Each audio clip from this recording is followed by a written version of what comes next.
அதுக்கு வந்து hi friends, இது வந்து இந்தியாவிலேருந்து நான் வாங்கிட்டு வந்த blue leaf Preethi platinum mixture.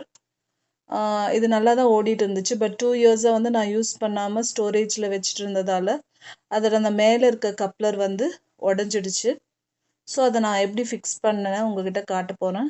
இது வந்து ஏற்கனவே நான் வாங்கும் போது இந்த பார்ட்ஸு அந்த டூல்ஸ் எல்லாம் கொடுத்துருந்தாங்க. அந்த ஸ்க்ரூ டிரைவர் வந்து ஐக்கியா ஸ்க்ரூ டிரைவர், அந்த மிச்சம் அந்த 2 அந்த டி ஷேப்பில் இருக்க டூலு, அந்த கப்ளர், அது எல்லாமே வந்து மிக்சி வாங்கும் போதே கொடுத்துருந்தாங்க. பார்த்தீங்கன்னா இந்த மேலே இருக்க அந்த கப்ளர் வந்து உடஞ்சிச்சு. இந்த 3 பல் உடஞ்சிச்சு, இது ஒன்று தான் இருக்குது.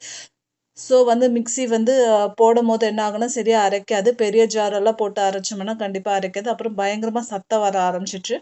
ஸோ அதை வந்து நான் மாற்றிட்டேன். இது லைட்டாக ஸ்க்ரூ டிரைவர் வச்சு பண்ணவே போதும். அதுக்கப்புறம் தான் இந்த டூல் வச்சு யூஸ் பண்ணி எடுத்தேன்.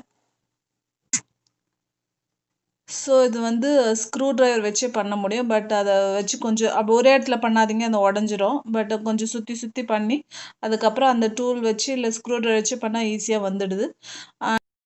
கப்ளர் வந்து அமேசான்லேயே கிடைக்கிது. ஸோ இந்த கப்ளர் வந்து அந்த ஷேப்பை பார்த்து நம்ம அப்படியே ஃபிக்ஸ் பண்ணிட வேண்டியது தான். அதை ஷேப்பை பார்த்து இங்கே மேலே வச்சு லைட்டாக ப்ரெஸ் பண்ணாவே லாக் ஆகிடும். பட் இருந்தாலும் வந்து லைட்டாக வந்து ஹேமர் இல்லை இந்த மாதிரி அந்த டூல் வச்சு ஒரு 2 தடவை தட்டி விட்டுருங்க. அப்போ நல்லா ஸ்ட்ராங்காக ஃபிக்ஸ் ஆகிடும். ஸோ அந்த மாதிரி மிக்ஸி ஓடும்போது சத்தம் அதெல்லாம் வராது. இப்போ நல்லா ஸ்ட்ராங் ஆகிடுச்சு. இப்போ நான் மிக்ஸி